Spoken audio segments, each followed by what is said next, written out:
नमो अरिहन्ताणं नमो सिद्धाणं नमो आयर्याणं नमो वज्झायाणं नमो लोये संवसाहुणम् एषो पञ्च नमुक्कारो सव्वपावपणासनो मंगलाणं च सव्वेसिं परमं हवै मंगलम्। સાતમી દ્રષ્ટિવાળા યોગીઓ કેવા હોય છે એની વાત ચાલે છે। જે મહાત્માઓ છઠ્ઠા ગુણસ્થાનકમાં રહેલા હોય એમાં જેમને અપ્રશસ્ત કશાયો પણ હોય છે એવા મહાત્માઓ પાંચમી દ્રષ્ટિમાં હોય છે। જેમને અપ્રશસ્ત કશાયો નથી, માત્ર પ્રશસ્ત કશાયો છે, એવા મહાત્માઓ, એવા યોગીઓ છઠ્ઠી દ્રષ્ટિમાં હોય છે અને છઠ્ઠા ગુણસ્થાને કઈ રહેલા હોવા છતાં જે કેવા છે, લગભગ અપ્રમત્ત જેવા છે અને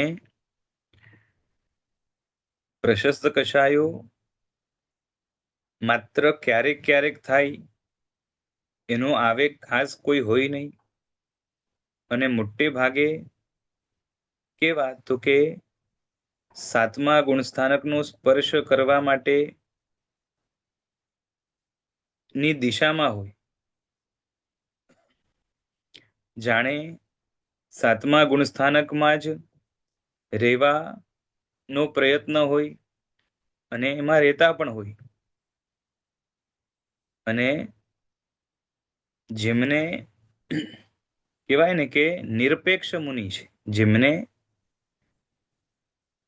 અશુભની પણ કોઈ અપેક્ષા નથી, કોઈ આલંબનની પણ જેમને જરૂર નથી, જેમને કહેવાય કે દેવગુરુ કે શાસ્ત્રોની પણ જરૂર નથી, પોતે એટલા સૂઝવાળા છે, સમજવાળા છે કે ઉપયોગ ફેરથી જૂના કોઈક સંસ્કારોના કારણે કદાચ કોઈક ભૂલ થઈ જાય તો એમને જો ખ્યાલ ન આવે તો જુદી વાત છે, પણ જેમ ખ્યાલ આવે એટલે ત્યાં ઉપયોગ જાય તો એમની ભૂલ કેટલી હતી, કેટલી માત્રામાં હતી, કેટલા પ્રમાણમાં હતી, એનું પ્રાયશ્ચિત શું, એ બધું પોતે સમજી જાય અને પોતે જ પોતાને પ્રાયશ્ચિત આપે, એટલે કે જાતે જ પ્રાયશ્ચિત લે અને કેવા પ્રાયશ્ચિત દ્વારા એ પાપો કે ભૂલ થઈ હોય એ એમને પોતાને ખ્યાલ હોય અને પરફેક્ટ જે છે ને એનું પ્રાયશ્ચિત પોતે લે।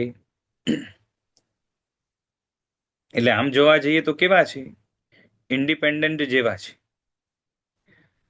એમના મન ઉપર કોઈ દ્રવ્ય ક્ષેત્ર કાળ કે ભાવની અસર નથી,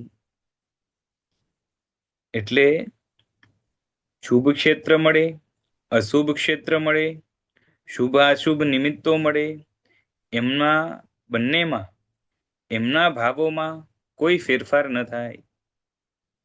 છઠ્ઠી દ્રષ્ટિવાળા જીવોમાં એવું હતું કે શુભ નિમિત્તો એમના માટે તો શુભ જ ગણાય, પણ અશુભ નિમિત્તોને પણ જે છે ને કેમાં તો કે શુભમાં ફેરવી આપે, એટલે શુભાશુભ નિમિત્ત શુભ કે અશુભ હોય બંનેમાં એમના મન ઉપર શુભ અસર થતી હતી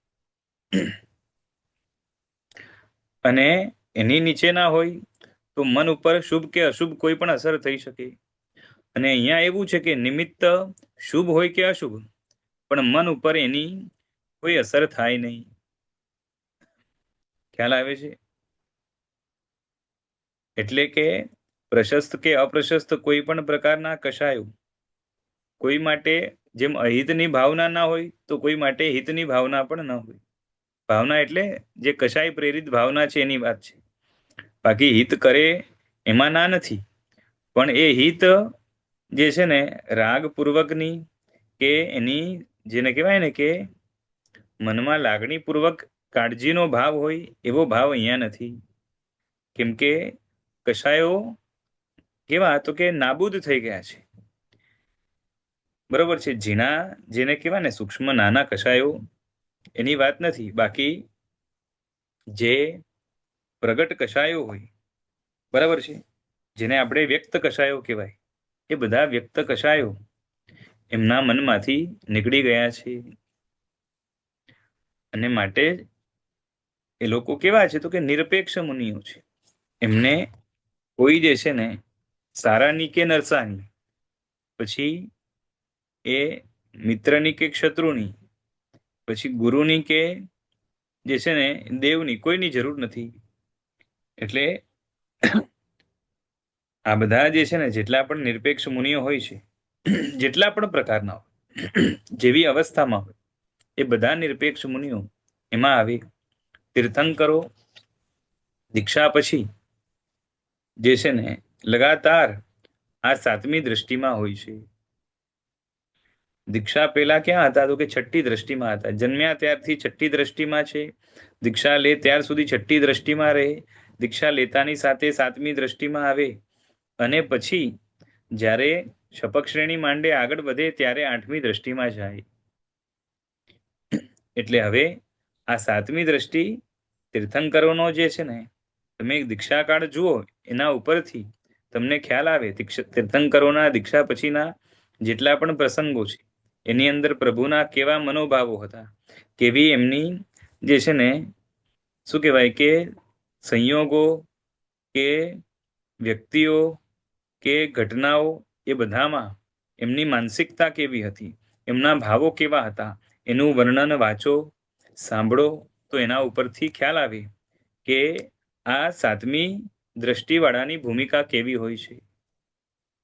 અને એવી જ માનસિક ભૂમિકા સાતમી દ્રષ્ટિવાળા બીજા પણ યોગીઓ હોય એમની હોય. બરાબર છે.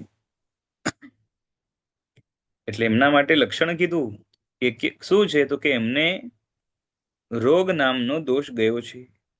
રોગની વાત આપણે ચાલુ કરી હતી કે રોગ એટલે શું તો કે ભાવ રોગ, એટલે અંદરની મેલાશ, જેમાં દ્રવ્યથી લેવા દેવા નથી. આત્માની અંદર જે મેલાશ છે, કર્મોની પણ વાત નથી સીધી, કેમ કે કર્મ એ પરદ્રવ્ય છે, પણ આત્મદ્રવ્યની અંદર જે ભાવ રૂપે મેલાશ રહેલી છે, એ મેલાશ જ આત્મામાં શું કરે છે તો કે આત્માની અંદર ભેળસેળ કરે છે, આત્માની અંદર વિભાવ પેદા કરે છે, આત્માની અંદર રોગ પેદા કરે છે.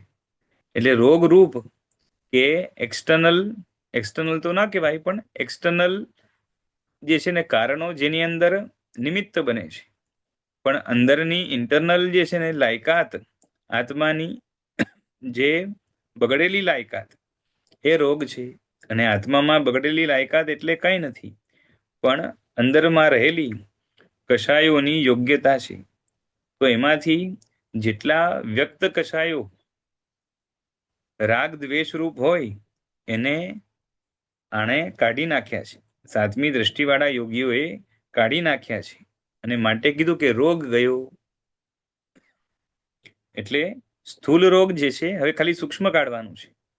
એટલે મોટા ભાગનો રોગ જાય એટલે રાહત કેવી થાય, જેમ છે ને તમે વિચાર કરો કે જ્યારે શરીરમાં રોગ હોય તો અત્યંત રોગ હોય, જ્યારે એકદમ જ જે છે ને શરીરની અંદર ફોરેન બોડી કે ફોરેન એન્ટિટી અંદર કામ કરતી હોય અને ઘણા પ્રમાણમાં ઘૂસી ગઈ હોય, તો એના લક્ષણો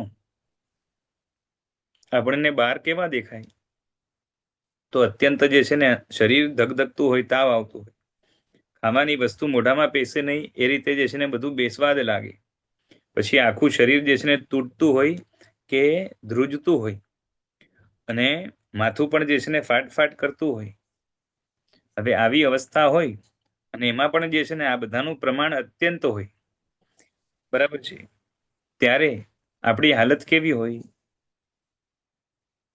બહુ વધારે જે છે ને રોગગ્રસ્ત શરીર હોય તો વ્યક્તિને જે છે ને શું મન થાય?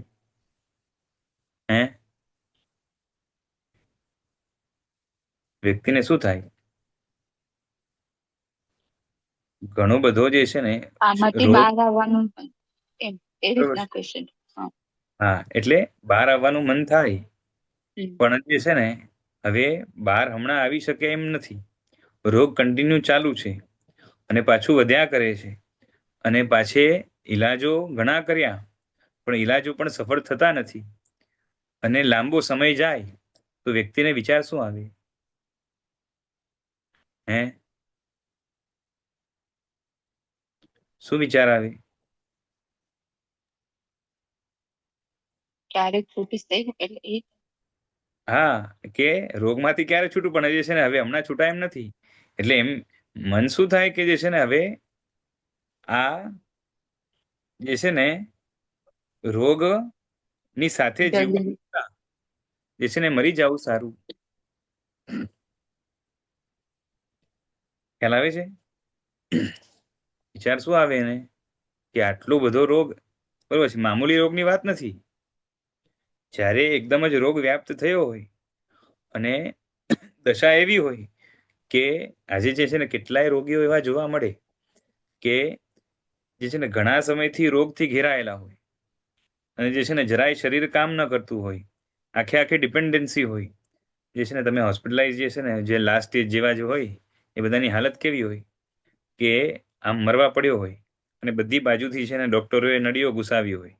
પછી જે છે ને એ શું કહેવાય કે વેન્ટિલેટર ઉપર ચડાવ્યો હોય અને પાછું જે છે ને એકદમ બેહોશ ન થયો હોય એટલે બધું દેખાતું હોય અને જે છે ને પીડા અત્યંત હોય અને રોગ જતો ન હોય અને બધા જ છે ને ઓર્ગન્સ પણ જે છે ને ફેલ થઈ જતા હોય.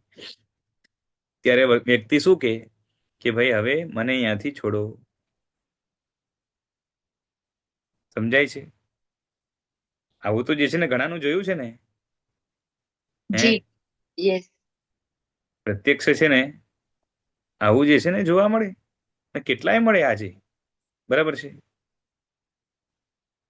તો એટલે હાલત શું છે કે આવી બધી પીડા એટલે કેવું છે જો રોગનો અર્થ એવું નથી કે જે છે ને તાવ આવે તો જ રોગ કહેવાય, કે જે છે ને શું કહેવાય કે એ કોઈ અંદર શરીરમાં છે ને શું કહેવાય રસી થઈ હોય તો રોગ કહેવાય, કે ખાલી જે છે ને માથું ફાટતું હોય કાં તો અમુક જાતની પીડા થતી હોય. પણ કેવું છે કે શરીરની અંદર આડી અવડી કોઈ પણ એન્ટિટી ઘૂસી ગઈ અને એના કારણે શરીરમાં પીડા થતી હોય, અંદરનું તંત્ર જે છે ને બરોબર કામ ન કરતું હોય અને એ બિલકુલ જે છે ને અસહનીય બની જાય એ પણ રોગ છે. બરોબર છે? એટલે આવી હાલત હોય તો એમાં વ્યક્તિને થાય કે આમાંથી જલ્દી છુટકારો મળે તો સારું. હવે આ શરીરમાંથી રોગ જાય એમ નથી, તો શરીર જાય તો સારું. કેમ કે હવે એ શરીર પણ એના માટે રોગ થઈ ગયું. સમજાય છે? રોગ સહન નથી થતો તો રોગવાળું શરીર પણ હવે સહન નથી થતું.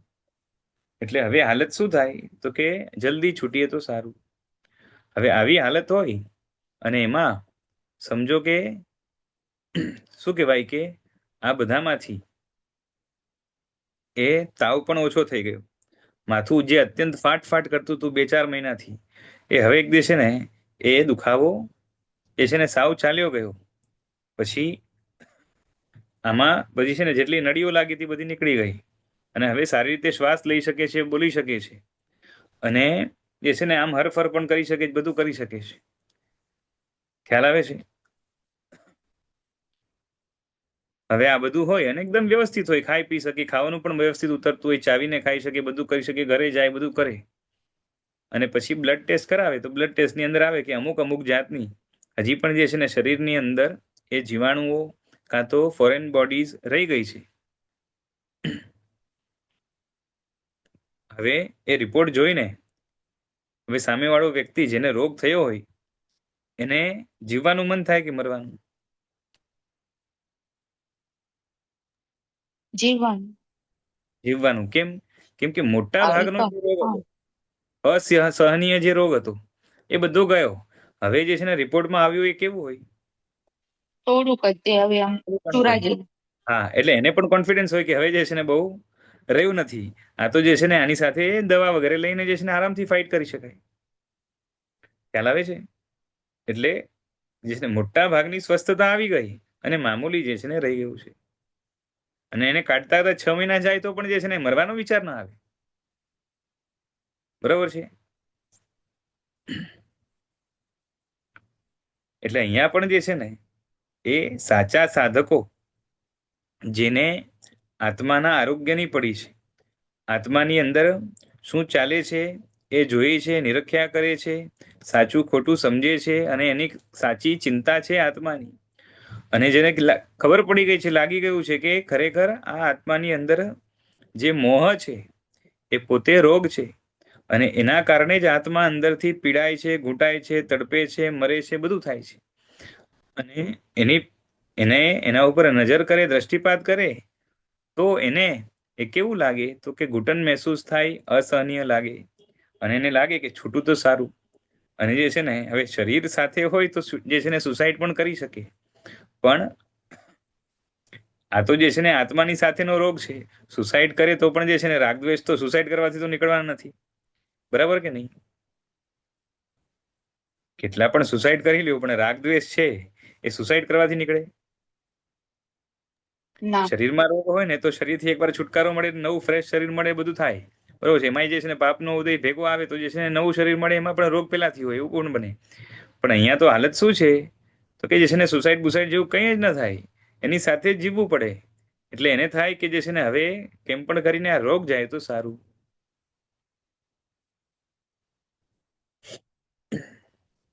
બરાબર છે. તો હવે આ યોગીઓ એવા છે કે જેમને જે કષાયોની પીડા હતી, બરોબર છે, એને કાઢવાનો પ્રયત્ન કરીને એને કાઢ્યો છે, બરાબર છે. અને એનો રોગ મહદ અંશે ચાલ્યો ગયો છે. હવે શું છે તો કે અવ્યક્ત થોડા કષાયો જે છે એ રહ્યા છે, અને એને પણ ધીરે ધીરે કરીને કાઢશે. અવ્યક્ત ને કાઢવાના પણ જે છે ને એમાં દમ નીકળી જાય. ખ્યાલ આવે છે? અવ્યક્તને જે છે ને પકડી પકડીને કાઢવામાં પણ દમ નીકળી જાય. એટલે ઘણાને જે છે ને કેવું હોય કે અમુક જાતનો દુખાવો થોડા થોડા ટાઈમે થતો હોય. હવે જે છે ને એક્સરે કરાવે તો કાંઈ ના આવે, MRI કરાવે તો કાંઈ ના આવે, બ્લડ રિપોર્ટ કરાવે તો કાંઈ ના આવે, અને છતાંય જે છે ને અમુક ભાગમાં કન્ટિન્યુ દુખ્યા કરતું હોય, પકડાય જ નહીં રોગ. ખ્યાલ આવે છે? જે માંડ માંડ જે છે ને 15, 20, 25 જાતના ટેસ્ટ કરાવે ને કોઈક જગ્યાએ કાંઈક જરાક પકડાય, પછી ખબર પડે કે અરે અહીંયા હતું, અને પછી એનો ઈલાજ ચાલુ થાય. એટલે આમ બધું બરોબર હોય, પણ જે છે ને અમુક કંઈક પીડા હોય પણ એને પકડવી દુષ્કર હોય. તો આ સૂક્ષ્મ રોગો જે છે અંદરમાં વ્યક્ત અવ્યક્ત જે રહેલા છે એ કાઢવા અઘરા છે, પણ એ નીકળશે. એના માટે પણ ઘણી મહેનત લાગશે. પણ શું થાય તો કે સ્વસ્થ માણસ હોય ને એ રોગની સાથે, નાના રોગ હોય એની સાથે જે છે ને રહીને એમ જીવી શકે.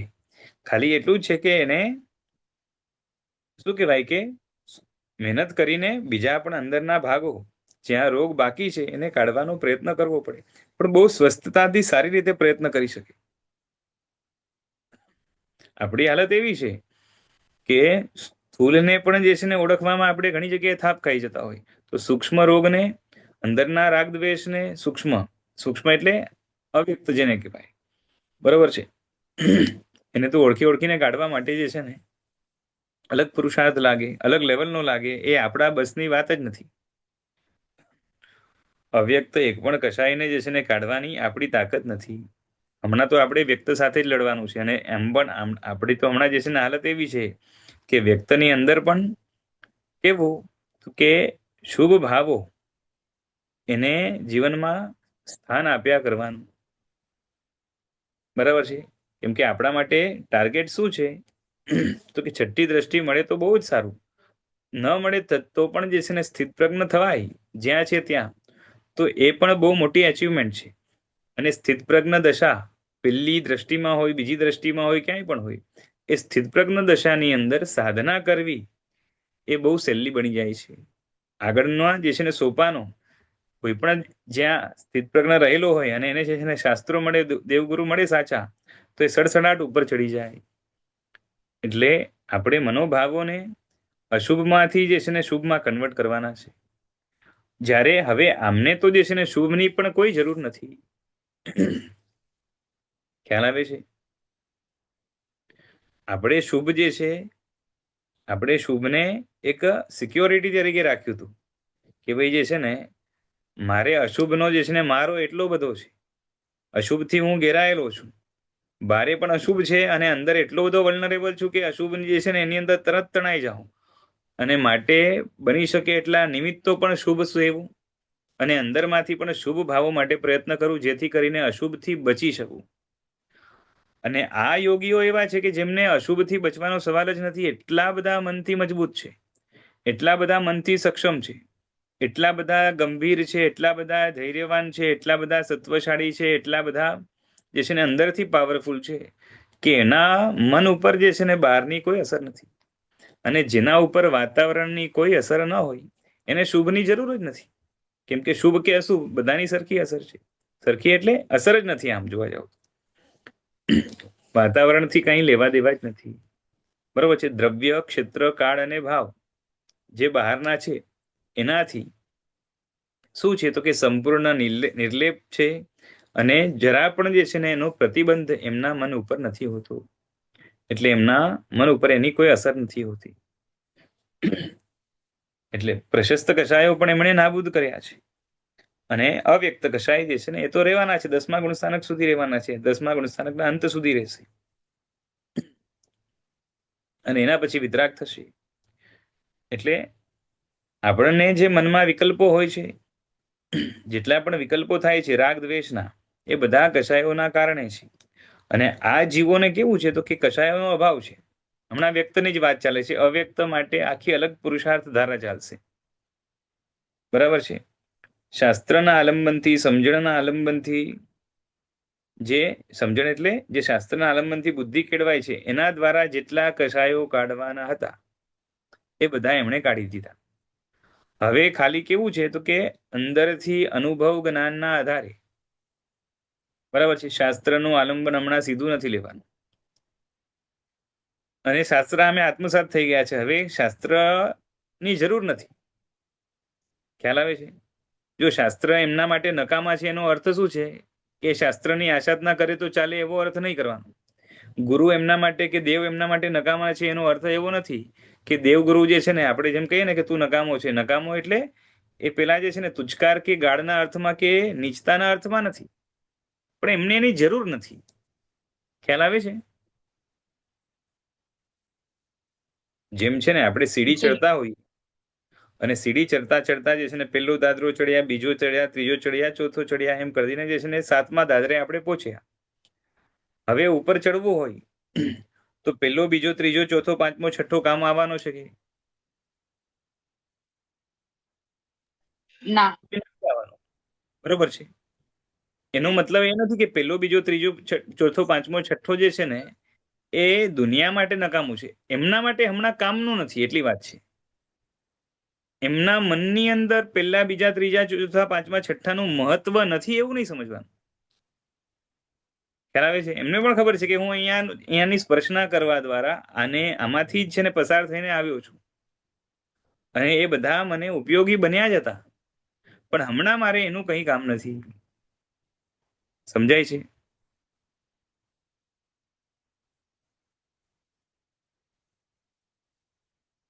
જેમ તમારે હમણાં આગળનું કંઈ ભણવું હોય તો પેલા ધોરણની બુક ઉપાડો કે આગળ જે ભણવું છે એની બુક ઉપાડો? આગળ તો જે કે ભણવું. હા, કે એ ભૂમિકામાં જે છે ને જ્યારે નાનો હતો, પેલા ધોરણનું પણ નહોતું આવડતું ત્યારે હું પેલા ધોરણની બુક ઉપાડતો હતો.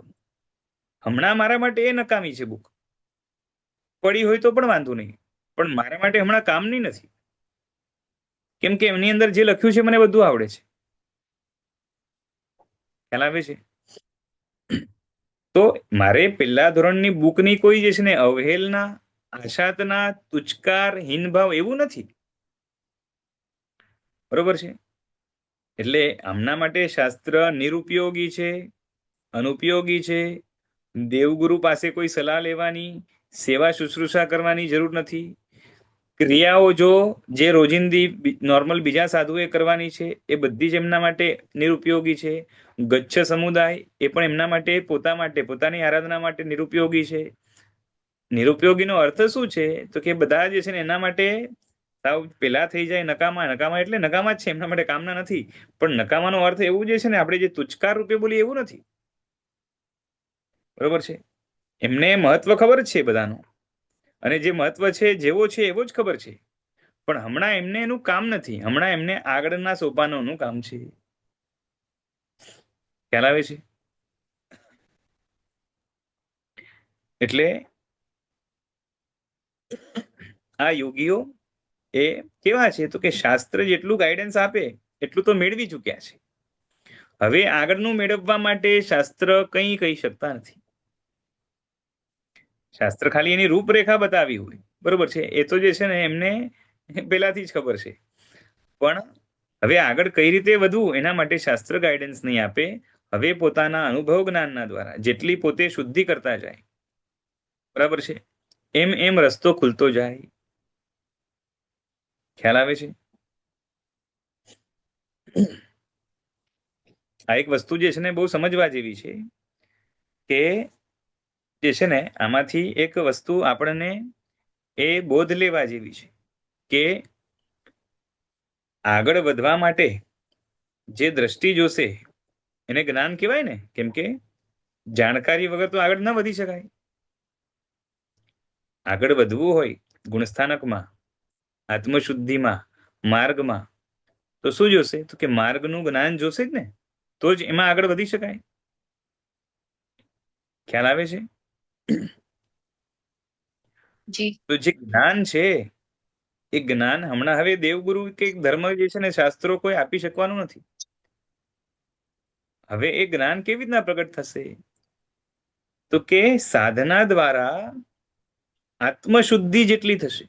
આત્મશુદ્ધિ એટલે શું તો કે ઘસી ઘસીને પકડી પકડીને કશાયો સામે લડત ચાલુ હોય, અને કશાયો ઘસાતા જાય, પાતળા પડતા જાય, કશાયોને અંદર અંદર જે છે ને કશાયોને ઓળખતો જાય, અને જેમ જેમ આત્મશુદ્ધિ થતી જાય એ આત્મશુદ્ધિના કારણે જ્ઞાન બહાર આવે. બરોબર છે? બીજી પણ શક્તિઓ બધી બહાર આવે, વીર્ય વગેરે પણ બહાર આવે. એટલે આ બહુ સમજવા જેવું છે કે જ્ઞાન છે એ પડ્યું છે આત્મામાં. મેં પેલા પણ કીધું જ્ઞાનનો અર્થ શું છે? જાણકારી નહીં. જ્ઞાનનો અર્થ છે જાણવાની શક્તિ. ખ્યાલ આવે છે? જાણવાની શક્તિ. તો જાણવાની શક્તિ છે એ બહાર આવે. કેના દ્વારા? તો કે આત્મામાંથી જેટલો મેલ દૂર થાય. મેલ એટલે શું તો કે કર્મ. કર્મના કારણે આત્મામાં જ્ઞાન દબાયેલું છે, અને જેમ જેમ કર્મની પકડ, કર્મનો રસ, કર્મની જે છે ને આવરણ શક્તિ એ ઘટે, એમ એમ આવરણો જે છે ને આરામથી ખસે, સહેલાઈથી ખસે. અને માટે મહેનત શું કરવાની તો કે આવરણ ખસેડવા માટે, શુદ્ધિ કરવા માટે મહેનત કરવાની. ખ્યાલ આવે છે?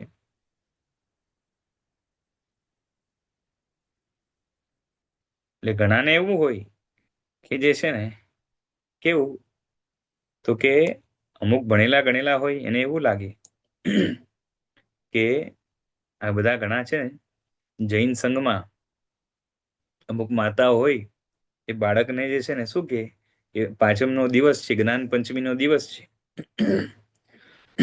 અથવા ગુરુએ પણ કીધું હોય તો કે જ્ઞાનની માળા કર, જ્ઞાનનો જે છે ને કાવસક કર, જ્ઞાનની પૂજા કર, તો તારામાં જે છે ને જ્ઞાન ખીલશે.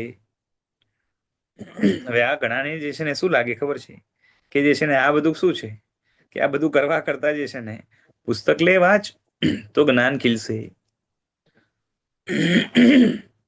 આવું આવે ને કોઈના મગજમાં?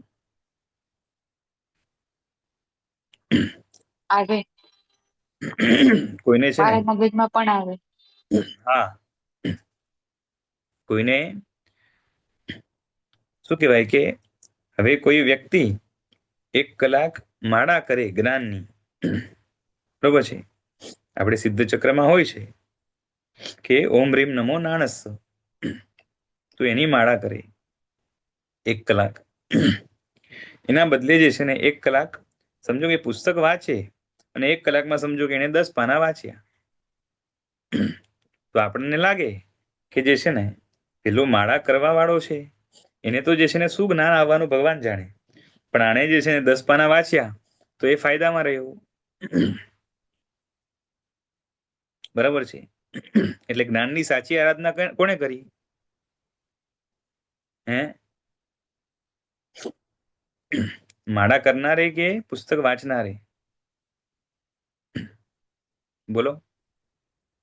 એવું તો ના આવે કે વાંચનાર ને આરાધના થઈ વધુ કે એમ નહીં, ઓલાને આમ. તમને છે એ ને તો પેલો એ તો જેને જે રીતે પરિણામન થયું હોય એના ઉપર છે, બેમાંથી એકને જ ના પરિણામ લેવાય. એટલે જો એક વાત સમજો કે વાંચવાથી જ્ઞાન આવતું નથી. શું કહું છું? જ્ઞાન વાંચવાથી નથી આવતું. બરોબર. જ્ઞાન આવરણ ખસેડવાથી જ આવે છે. પછી આવરણ જો વાંચવાથી ખસતો હોય તો એ રીતે આવે, જે છે ને માળા કરવાથી ખસતો હોય તો એ રીતે આવે, ગુરુની સેવા કરવાથી ખસતો હોય તો એ રીતે આવે. અને આ બધા જ ઉપાયો જે છે ને આવરણ ખસેડવા માટે છે જ. એટલે આજકાલના લોકો હોય એને લાગે કે જે છે ને એને હસવું આવે, નાસ્તિક જેવા હોય ઘણા તો એને શું લાગે કે જે છે ને જ્ઞાન મેળવવા માટે જે છે ને આણે 51 લોગસનું કાવસક કર્યું, પછી જે છે ને એ કેટલી તો પ્રદક્ષિણા આપી, પછી જે છે ને વાસક્ષેપથી પૂજા કરે છે, કોઈ અષ્ટપ્રકારી પૂજા પણ કરે જ્ઞાનના જે ઉપકરણો હોય અથવા તો પુસ્તકોની, અને જે છે ને કેટલાય ખમાસણા આપે ને બધું કરે. પછી કેટલાક આવસક જે છે ને નૌકારવાળી કરે. તો એ લોકોને લાગે કે જે છે ને આનાથી વળી જ્ઞાન કઈ રીતે આવે. બરાબર છે. પણ એને ખબર નથી કે જ્ઞાન પેલી વાત તો જે છે ને જ્ઞાન એ છે અંદર જ, આવરણ જે છે ને એના કારણે પડ્યું છે, એટલે બહાર નથી આવતું, આવરણના કારણે દબાયેલું છે. હવે તમારે જ્ઞાન જોતું હોય તો શું કરવું પડે? કે આવરણ ખસેડવું પડે. અને આવરણ જે છે ને જેટલા પણ આત્મા ઉપર આવરણ થયા છે એનું કારણ શું છે? તો કે કશાય. શું કહું છું? આત્મા ઉપર જેટલા પણ આવરણ છે એ બધાનું કારણ જે છે ને કશાય ને મોહ, એટલે મિથ્યાત્વ. એટલે મિથ્યાત્વ અને કશાય એટલે આમ જોવા જાવ તો મોહ, મોહના કારણે બધા આવરણો થયા છે. બરાબર છે. આટલું તો જાણો છો ને? કર્મગ્રંથ થોડુંક પણ વ્યવસ્થિત ભણ્યા હોય જી. ને ખબર હોય કે બધા કર્મો બંધાય છે કે ના કારણે? તો કે મોહના કારણે. 8 કર્મના બંધનનું કારણ 8 કહું છું, એનું કારણ મોહ છે. જેને મોહ નથી એને એક પણ કર્મ બંધાતું નથી. સમજાય છે? બરાબર. જેને મોહ નથી એને એક પણ કર્મ બંધાતું નથી.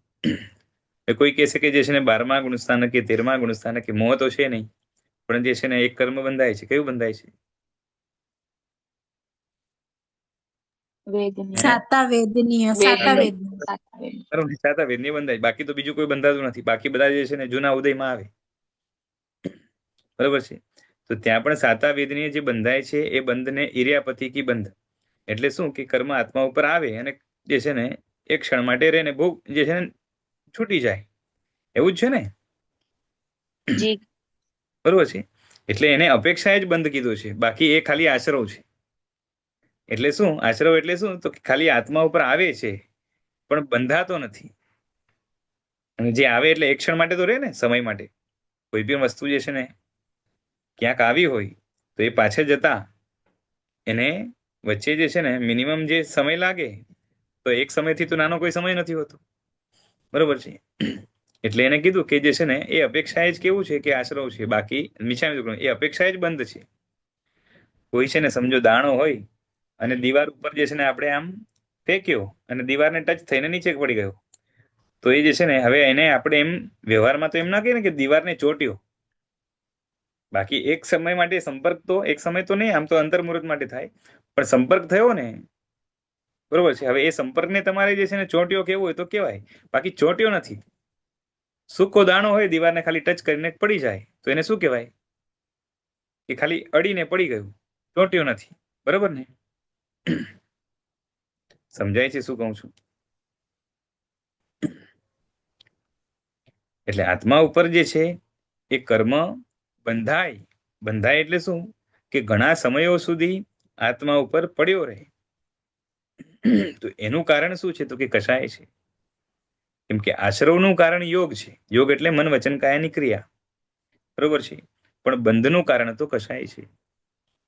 આઠે આઠ કર્મ બંધાય છે કોના કારણે? આવે છે યોગના કારણે. પણ બંધાય છે કેના કારણે?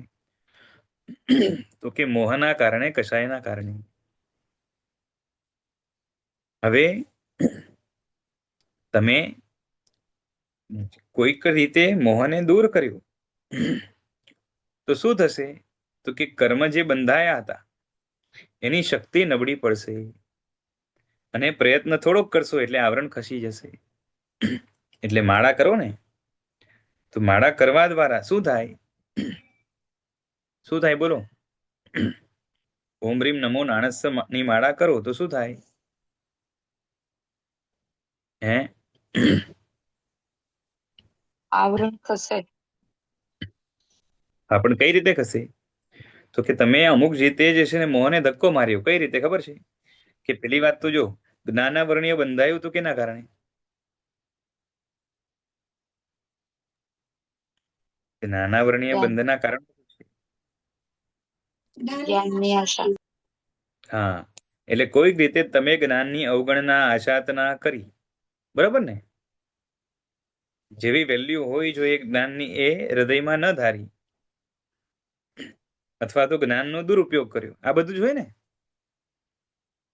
પછી જ્ઞાન એટલે બધું જ લઈ લેવાનું. જ્ઞાન, જ્ઞાની ને જ્ઞાનના સાધનો, બરોબર છે. આ બધાની આશાતના દુરુપયોગ વગેરે કર્યો, એના કારણે જ્ઞાનાવરણીય બંધાણ હતું.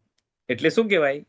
કે મનની અંદર જ્ઞાનની જે વેલ્યુ જોઈએ એ વેલ્યુને શું કરી હતી? ડાઉન કરી હતી. ખ્યાલ આવે છે ને? જી. તો વેલ્યુ ડાઉન કરી હોય, અથવા તો જે છે ને વેલ્યુને આખી ટ્વિસ્ટ કરી હોય, તો એના કારણે જ્ઞાનાવરણીય બંધાયું. હવે આવી વેલ્યુ જ્ઞાનની છે ને એ ઘટાડવાનું કામ કોણ કરે? તો કે મોહ કરે. મોહ છે એ જ્ઞાનની સાચી વેલ્યુ જાણવા ન દે. કદાચ જાણવા દે, બરોબર છે, તો એમાં જે છે ને એનો જેવો ઉપયોગ કરવો જોઈએ એવો ન કરવા દે, અથવા તો એનો ઊંધો ઉપયોગ કરાવે. આ બધું કરે. હવે શું થયું? તો કે જ્યારે તમે ઓમ રીમ નમો નાણસ્સ ગણો છો તો એના દ્વારા શું થાય છે? તો પેલી વાત તો તમારો ઉદ્દેશ્ય શું છે? જ્ઞાન મેળવવાનું. હવે તમે જ્ઞાન મેળવવાનો ઉદ્દેશ્ય જ્યારે રાખ્યો છે એનો મતલબ તમે મનની અંદર જ્ઞાનની વેલ્યુ ક્રિએટ કરો છો. સમજાય છે ને? જેને જ્ઞાન જોતું જ ન હોય કે જ્ઞાનની વેલ્યુ ન કરે, અને ખાલી એમને ઓમ રીમ નમો નાણસ્સ બોલે તો કઈ નથી થવાનું. સમજાય છે? બરાબર. એટલે આપણે અહીંયા સંઘની અંદર નાનો બાળક પણ હોય ને એને એટલું તો સમજાવ્યું જ હોય કે ભાઈ જે છે ને તારે ભણવું છે, તારે જે છે ને બુદ્ધિ સારી કરવી છે, તારે હોશિયાર થવું છે, તો માળા ગણ. એટલે એના મનની અંદર જ્ઞાનની વેલ્યુ ક્રિએટ કરી કે નહીં? જી. બરોબર છે. પછી વેલ્યુ સાચી કરી ખોટી કરી એની વાત જુદી છે, પણ કંઈક વેલ્યુ ક્રિએટ કરી છે કે ભાઈ જે છે ને, અને એને પણ જે છે ને અમુક જાતનું જ્ઞાનનું મહત્વ છે જ, બરોબર છે ને? તો જે છે ને માળા ન કરે, ને કરે તો ફોર્સફુલી કરે. જે છે ને કમ અને જબરદસ્તી માળા કરે તો એનાથી જો છે ને જ્ઞાનાવરણીય કોઈ હિસાબે ખસવાનું નથી, બરોબર છે. કેમ કે પોતાની જે છે ને અમુક જાતની મરજી, ઈચ્છા વગેરે એમાં ભળવી જોઈએ. એટલે શું થયું કે જે ડિવેલ્યુએશન કર્યું હતું એના બદલે શું થશે? કે વેલ્યુ ક્રિએટ થશે. હવે તમે જ્ઞાનને જ્યારે નમો છો, ઓમ રીમ નમો નાણસ્સ, બરોબર છે. ઘણા તો જે છે ને નમસ્કાર છે એ ખબર ના હોય, જે છે ને ખાલી મંત્ર તરીકે ગણે, તો પણ મનની અંદર વેલ્યુ છે. હવે કેવું છે, જે વસ્તુની વેલ્યુ હોય એ વસ્તુ તમે વારંવાર રિપીટ કરો ને તો મનની અંદર એની વેલ્યુ વધ્યા કરે.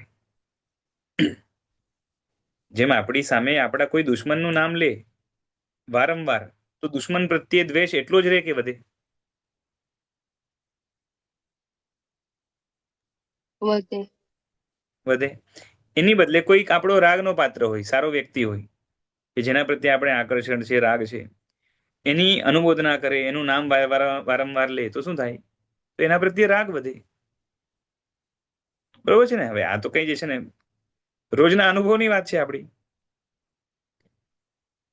બરોબર છે. સારી વસ્તુ હોય એને, સારી એટલે આપણને જે ગમતી હોય, સારી હોય, જેનું આકર્ષણ હોય, એ ઘૂંટ્યા કરીએ તો જે છે ને એનો રાગ વધે.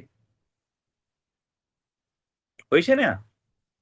એટલે શું થાય કે પેલું મનની અંદર વેલ્યુ ક્રિએટ કરી એટલે શું થયું કે જે મોહ ના કારણે આપણા મનમાં જ્ઞાનની વેલ્યુ ઘટી હતી ને એના કારણે જ્ઞાનાવરણીય જે બંધાયું હતું. બરોબર છે. તો જે જ્ઞાનની વેલ્યુ આપણે ક્રિએટ કરી એટલે શું થશે કે પેલું જે જ્ઞાનાવરણીય હતું એનો જે પાવર હતો એ શું થશે? તૂટશે. સમજાય છે?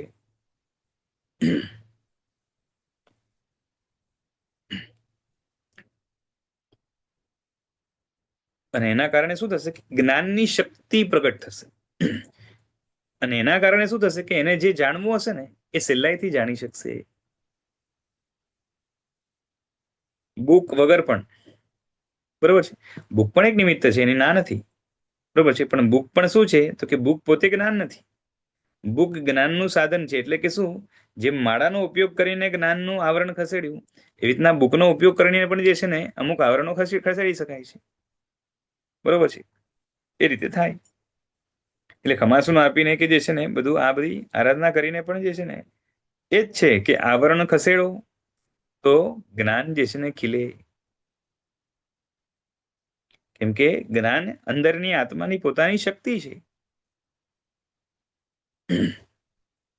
ખ્યાલ આવે છે? એટલે જે છે ને એ નાસ્તિક જેવા હોય એને તો જે છે ને આ બધું બેસે જ નહીં. કેમ કે માનતો જ નથી કે જ્ઞાન અંદર પડ્યું છે. મોટે ભાગે તો જે છે ને ઓબ્ઝર્વેશન થી બધાને એવું જ લાગે સ્થૂલ દ્રષ્ટિએ કે જ્ઞાન તો કેવું છે કે બહારથી મળે છે. સમજાય છે? નાનો બાળક હોય જેમ જેમ મોટો થાય અનુભવ લેતો જાય તો એને શું લાગે કે જેટલું મેં ઓબ્ઝર્વ કર્યું ને એના કારણે મારું જ્ઞાન વધ્યું. નાનપણથી મોટો થાય, જેમ તમે નાના હતા અને જેમ જેમ ધીરે ધીરે મોટા થયા તો જ્ઞાન વધ્યું ને. હે? જી. બરોબર છે. પણ એવું તમને લાગે છે નાનાથી મોટા થયા તો ઇન્ફોર્મેશન વધી છે. જ્ઞાન વધ્યું કે ના વધ્યું જે છે ને એ તો ભગવાન જાણે.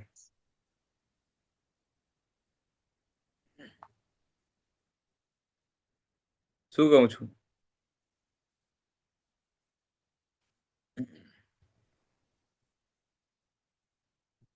સમજાય છે?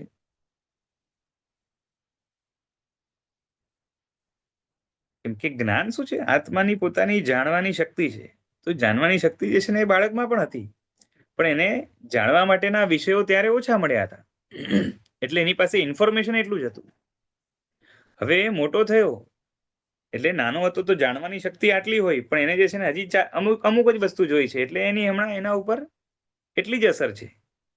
હવે જેમ જેમ મોટો થયો, બરોબર છે, તો જાણવાની શક્તિ એટલી પણ રહી શકે, એનાથી ઘટી પણ શકે. પણ ઘણી બધી વસ્તુ એને જોઈ એટલે એની પાસે સબ્જેક્ટ મેટર ઘણું હશે. ખ્યાલ આવે છે?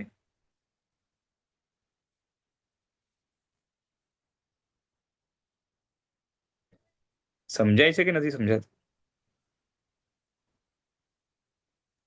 જી, સમજાયું મને. જાણવાની શક્તિ એટલે સમજાય છે ને, જાણવાનો પાવર એ તો અંદરથી આવે છે. એટલે અંદરમાં જાણવાનું જે પાવર છે, શક્તિ છે, એને જ જ્ઞાન કહેવાય છે. બરોબર છે. પછી આપણે જે જાણ્યું એને પણ જે છે ને ઉપચારથી અમુક રીતે જ્ઞાન કહેવાય, એને ના નથી. પણ ઇન્ફોર્મેશન છે ને એ ઇન્ફોર્મેશન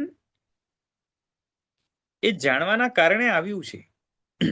બરોબર છે. એટલે જ્ઞાનને વિષય મળ્યો એટલે હવે વિષય મળ્યો એટલે જ્ઞાન એની સાથે જોડાયું. એટલે પછી એ જે જ્ઞાન જોડાયું એને પણ જ્ઞાન કહેવાય છે, પણ એ જ્ઞાનનું કાર્ય છે. બરોબર છે. એટલે જ્ઞાન અંદરથી આવે પછી વિષય સાથે જોડાય એટલે કે જાણવાનો પ્રયત્ન થાય, એને જ્ઞપ્તિની ક્રિયા કહેવાય. જ્ઞપ્તિ એટલે જાણવું. બરોબર છે. અને એનાથી જે જણાય એને પણ જ્ઞાન કહેવાય, એને ના નથી. બરોબર છે. પણ નોલેજ બહારથી નથી આવતું, આવે છે ક્યાંથી? તો કે અંદરથી. સમજાય છે?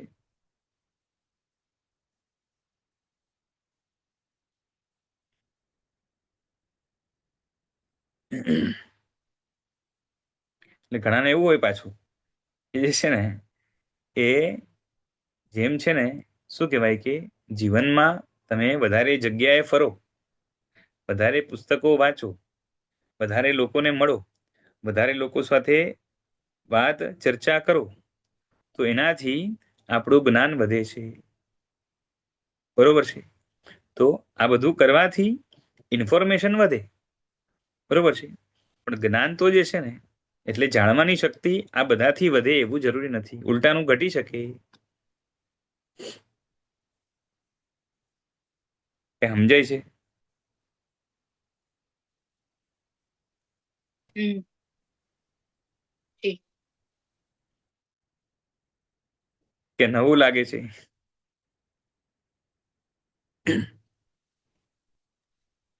મોટે ભાગે શું થાય કે મોહથી ઘેરાયેલું મન હોય, મોહ સાથે લઈને જ ફરીએ છીએ. એટલે અને જે છે ને એ દુનિયામાં જેટલા વિષયો મળે એનાથી એના મોહનું પોષણ થાય કે મોહ જે છે ને ઓછો થાય. મોટે ભાગની જીવસૃષ્ટિની હાલત કેવી છે? મનુષ્યોમાં પણ કેવું છે કે નાનાથી મોટા થાય અને જેને જે છે ને સાચા શાસ્ત્રો ન મળ્યા હોય, સાચા ગુરુ ન મળ્યા હોય, સાચા દેવ ન મળ્યા હોય, ધર્મનો સાચો સંપર્ક ન થયો હોય, તો એવા લોકોની હાલત કેવી છે? તો કે જેમ જેમ ઉંમર વધે એમ એમ ઇન્ફોર્મેશન વધે, પણ સાથે જે છે ને એનો અને પાછી જેટલું ઇન્ફોર્મેશન વધે એટલે એને જે છે ને રાગ દ્વેષના નિમિત્ત પણ એટલા હે રાગ વધે. દ્વેષના વધે. એટલે રાગ દ્વેષના નિમિત્ત વધે એટલે અંદરમાં રાગ જે છે એ અંદર કેપેસિટી રૂપે રહેલો હતો એ બારે આવે. એટલે જે છે ને પ્રગટ રાગ થાય, પ્રગટ દ્વેષ થાય, પ્રગટ કષાયો થાય, તો એના કારણે મોહ વધે. તો એના કારણે જ્ઞાનાવરણીય, કેમ કે નિયમ છે પાછું કે જે છે ને એ મોહનીયની સાથે જ્ઞાનાવરણીય વગેરે બંધાય, અંતરાયો પણ બંધાય.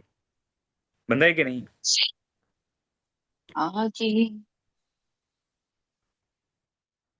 બરોબર ને? હાજી. મોહનીય સાથે તો બંધાતું જ હોય છે આ બધું. બધાય. હવે જોશું જ્ઞાનાવરણીય બંધાય તો જ્ઞાન શક્તિ વધે કે ઘટે?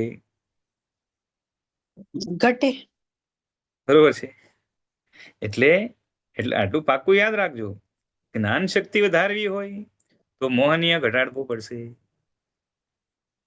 સમજાય છે? આત્માના એક એક ગુણોની, જેમ મેં કીધું ને કે જ્ઞાનની વેલ્યુ કરે, બરોબર છે? એ નાસ્તિક પણ કરી શકે, પણ એના કારણે જે છે ને જ્ઞાન થોડુંક ઢીલું પડે.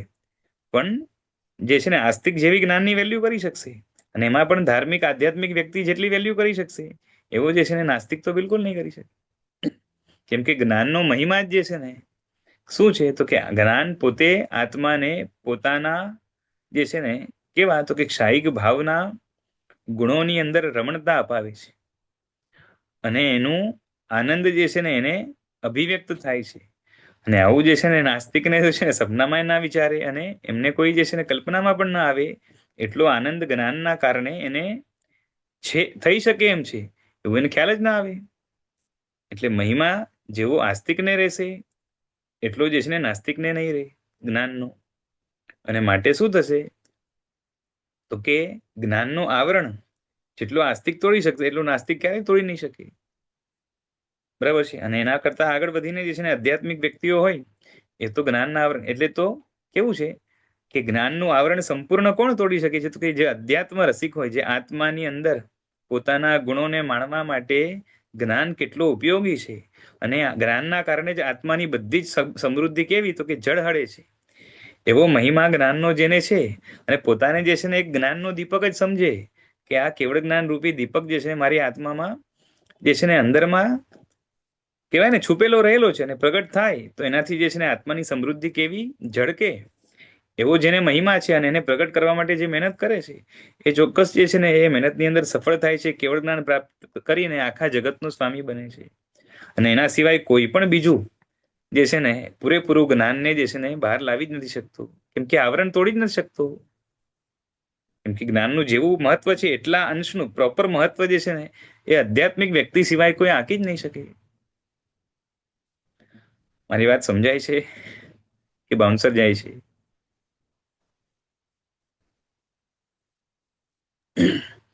આવું સમજાય. છે.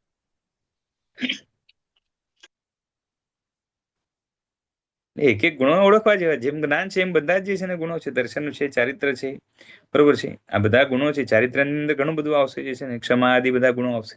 કેટલું બધું છે. પણ એક એક ગુણોની જે છે ને તમે વેલ્યુ આંકો અને એના ઉપર બહુમાન કેળવો તો તમે પણ આગળ વધી શકો. એના દ્વારા જ જે છે ને સમ્યક દર્શન વગેરે થશે. એટલે વાત અહીંયા એ હતી કે જે છે ને એટલે એ જે છે ને વાતમાંથી વાત આપણે નીકળી. એટલે આ રાગ દ્વેષ રૂપી જે રોગ છે ને એના કારણે જ બધી તકલીફો છે. જેમ શરીરમાં તકલીફ થાય એના કારણે શું થાય કે બધું બગડે. બરોબર છે. એક જીવાણુ અંદર ઘૂસેલો હોય ને એના કારણે શરીરના તંત્રો આખું આખું તંત્ર જે છે ને કેવું થાય તો ડિસ્ટર્બ થઈ જાય. એના અહીંયા પણ એવું જ છે કે રાગ દ્વેષ છે એના કારણે બાકી બધું જ ડિસ્ટર્બ કરી નાખે. પણ જ્ઞાન પણ ડિસ્ટર્બ થશે, દર્શન પણ ડિસ્ટર્બ થશે, ચારિત્ર પણ જે છે ને ડિસ્ટર્બ થશે, બધું જ ડિસ્ટર્બ થશે. આત્માની ક્રિયાઓ ડિસ્ટર્બ થશે, આત્માનું સુખ ડિસ્ટર્બ થશે, બધું ડિસ્ટર્બ થશે. તો એ રોગ છે એને જે છે ને ટાર્ગેટ બનાવીને એને કાઢ્યો છે સાતમી દ્રષ્ટિવાળાએ. એટલે રાગ દ્વેષ રૂપી ભાવ રોગને જે છે ને નાબૂદ કર્યો છે. હવે ખાલી વ્યક્ત કશાય જે છે ને એને કાઢવા પછી અવ્યક્ત રહ્યા છે એને પછી કાઢશે. બરોબર છે. એ આગળ આવશે. પણ આ સાતમી દ્રષ્ટિમાં આવો છે અને જે છે ને પોતાની મસ્તીમાં મસ્ત રહે છે. બરોબર છે. એટલે કશાયોના કારણે મનની અંદર રાગદ્વેષ ના વિકલ્પો, એટલે જે આપણા વિચારની અંદર જે રાગદ્વેષની અસર હોય ને એને વિકલ્પો કહેવાય, એ થયા કરે છે. અને જે કશાયનો અભાવ છે જેને, તો એને એવા વિકલ્પો નહીં થાય, નિર્વિકલ્પ દશા હશે. બરોબર છે. કેમ કે કશાયથી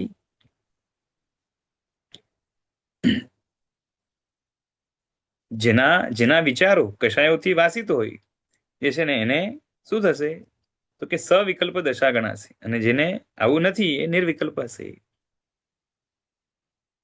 ખ્યાલ આવે છે?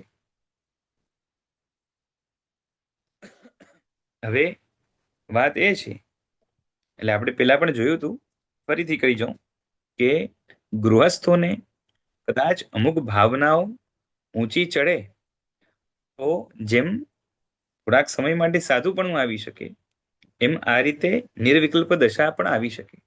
પણ ટકે નહીં, નીચે આવી જાય પાછા. એટલે અંતર્મૂળથી વધારે ટકે નહીં. અને કદાચ જો ટકીએ અને ઉપર જાય તો ઉપર જ ચડી જાય. ખ્યાલ આવે છે?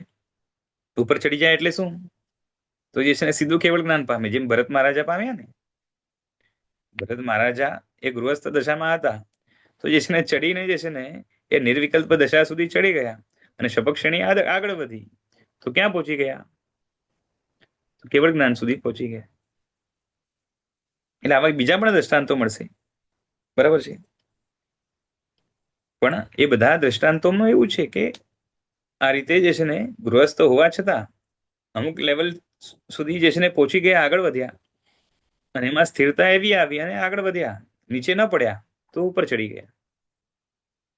અને બાકી લગાતાર કન્ટિન્યુઅસ આમાં રહેવું હોય તો શું જોશે? તો કે મનની અંદર મહાવ્રતોના સંકલ્પ જોશે.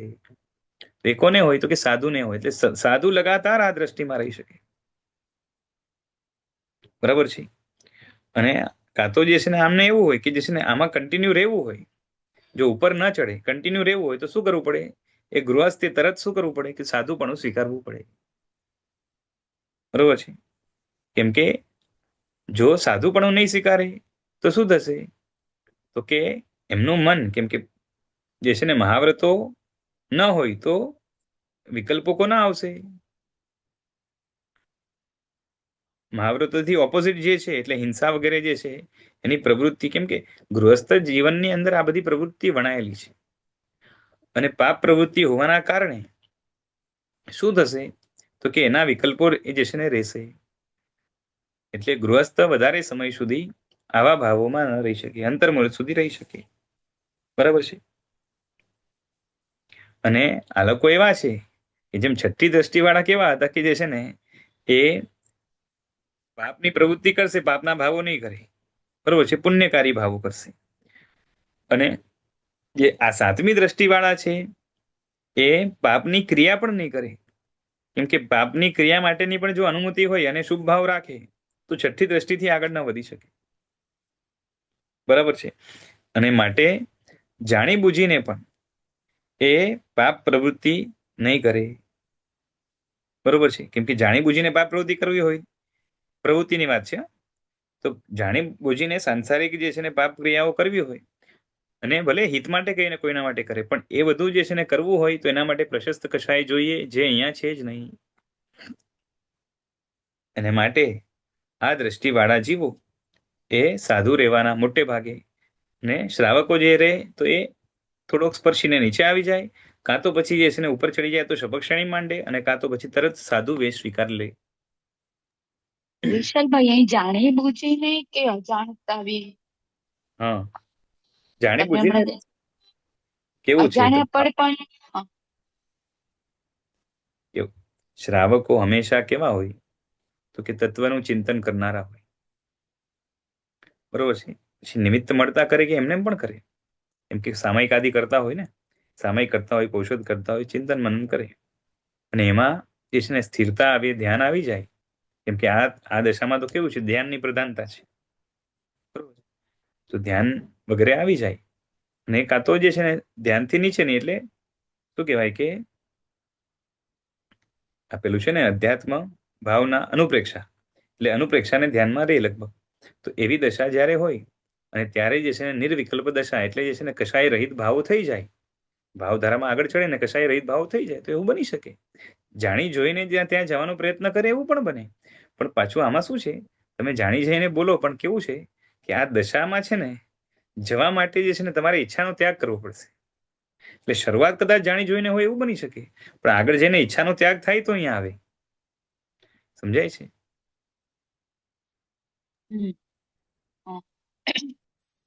કેમ કે જે છે ને હું ઈચ્છાથી જે છે ને કશા ના કરું, તો જે છે ને પાછી ઈચ્છા પોતે જ કશાય છે. શું કરો છો? એટલે એમ કેવું પડે કે જે છે ને ચડી ગયા, એ ધ્યાનની ધારામાં ચડી ગયા, બસ એવું કેવું પડે. થોડોક ટાઈમ રહે, અને પાછળ જે છે ને પાપના ભાવ એને સ્પર્શી જાય. બરોબર છે. સામયિકમાં હોય તો કદાચ જે છે ને શું કહેવાય કે રણકરાવણ ન હોય, પણ શું હોય કે અનુમતિના ભાવો તો આવી જ જવાના. બરોબર ને? એમ કે ગૃહસ્થ છે ને, બરોબર છે કે નહીં? એમ કે સાધુ જે છે ને ગૃહસ્થના સામયિકના પચકાણમાં એ જ હોય છે. બરોબર છે. કેમ કે ન કરેમી ન કાર્વેમી. બરોબર છે. મણેનમ વાય ગાયણમ, મન વચન કાયાથી. બરોબર છે, એમાં કોઈ વિકલ્પ નથી. પણ અહીંયા કરીશ નહીં ને કરાવીશ નહીં, એટલે અનુમતિ છે એનું ત્યાં પચકાણ છે સીધું. બરોબર છે. એટલે ત્યાં પણ અનુમતિ તો છે જ. અનુમોદના ના કહેવાય, પણ અનુમતિ. બાકી જેને પાપની અનુમોદના હોય એને સંકેત જ ના આવે, એટલે એનો સવાલ જ નથી, પણ અનુમતિ છે.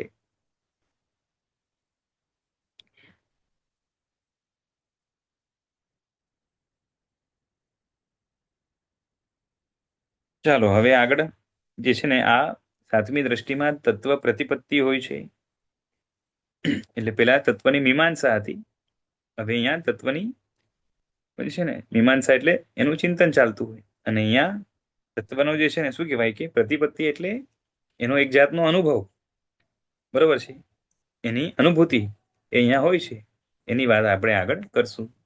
બરોબર છે, થોડુંક વિસ્તારથી કરશું, જેટલું થાય એટલું. આજે રાખીએ, સમય થયો. જેના જ્ઞા વિરુદ્ધ કંઈ બોલાય હોય તો ઈચ્છા પ્રણામ. આભાર. પ્રણામ.